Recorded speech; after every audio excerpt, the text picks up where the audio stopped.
And so in both North and South, this new via italiana al socialismo required the communists to both soften their appeal, use parliamentary institutions, and seek allies among the middle classes and the peasantry.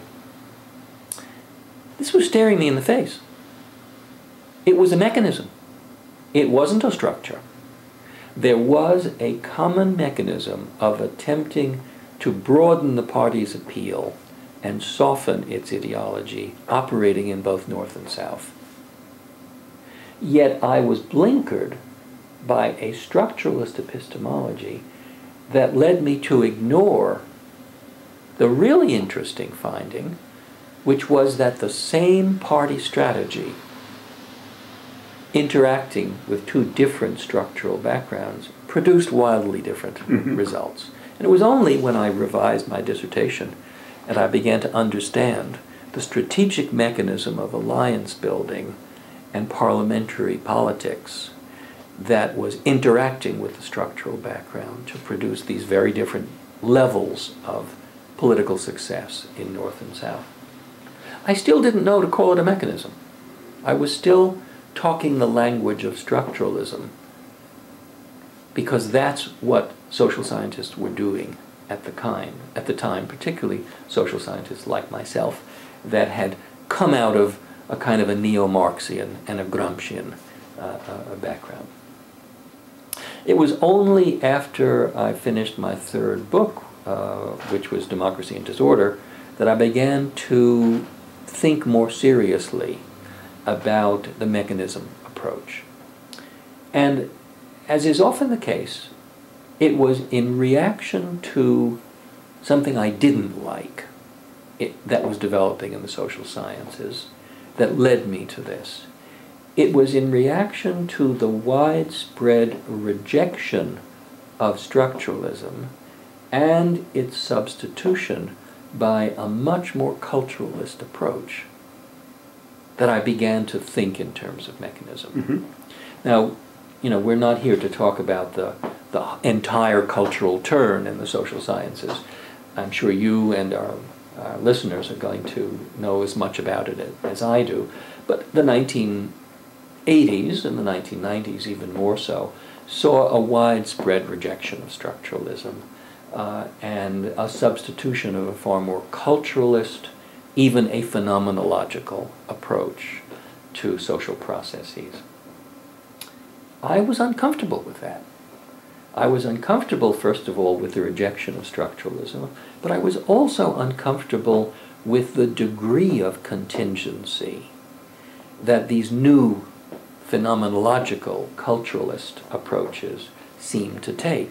It was almost as if, having rejected the determinism of their predecessors, correctly in my view, they were substituting for it an almost completely agentic approach, an almost completely phenomenological approach to social processes. And I wasn't comfortable with that, because I thought that could lead to nothing more than more or less entertaining storytelling, as it often does.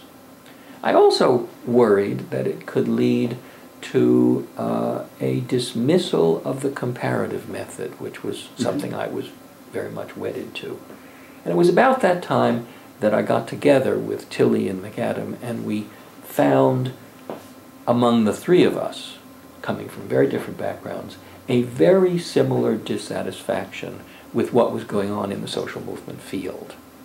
We found ourselves uncomfortable both with the static structuralism of our predecessors and of our early work, and we found ourselves equally dissatisfied with the wholesale rejection of structuralism that we were finding in the new culturalist approaches.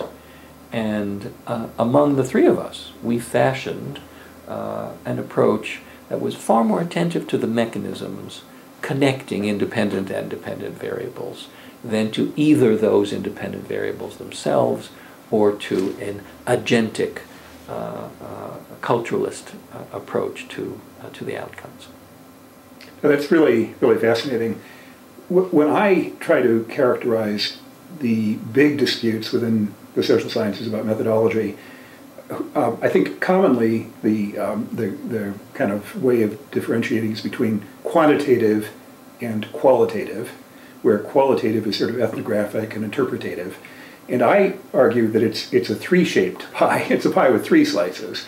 There's straight quantitative work, there's ethnographic interpretative work, and then there is comparative, rigorous causal mechanism kind of work, which is different from both of them. Mm-hmm. And it sort of sounds to me as though maybe you would agree with that description. I would agree with it.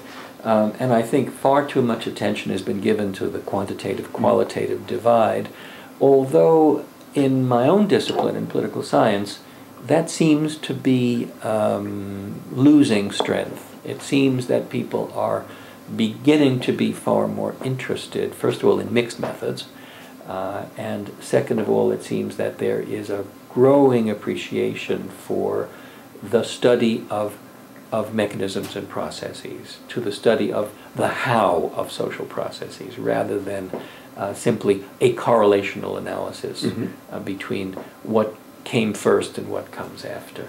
You can see this in some of the newer qualitative work on civil wars. There was a period in the 1990s when studies of civil wars were becoming overwhelmingly, almost obsessively quantitative. We now had data on some 140 countries and some 200 and somewhat civil wars in those countries. And we had corresponding social, economic, and political and military data on all those countries. What would be more natural than to put together a vast data set of all the civil wars since the end of World War II, when the Civil War literature begins, and to run regressions of which factors were correlated with the presence or absence of civil wars. And as you might have expected, some of this work was first done by economists. Several economists had done a series of papers on the links between what they called greed and grievance variables and the presence or absence of civil wars. Should I stop talking? Nope. Nope. Well, the results of this work were quite satisfying as far as they went. It was discovered that there were a large number of variables that did correlate with the onset of civil wars. There were some obvious variables that people had thought would correlate with them that didn't seem to do so, and so that stimulated a great deal of discussion. One of the variables that appeared to be consistently correlated with Civil War onset was mountains. Where there are mountains, there are more likely to be civil wars. Where there are plains, there are less likely to be civil wars. Well, you can figure out why that might be. On the other hand, there were a number of civil wars that took place in countries without mountains. Think of Iraq. I think we're currently still in a civil war in Iraq. No mountains, deserts. How come? Well, I don't know the answer to the question, but the beginning of an answer to the question is to substitute a purely correlational analysis with an analysis of the mechanisms that connect mountains with civil wars. And there are a number of alternative and possibly complementary mechanisms. Mountains are easy to hide in. That's one mechanism. Mountains are usually far from the capital. It's another. Armed forces of the government don't know their way around in mountains. Mountain dwellers do.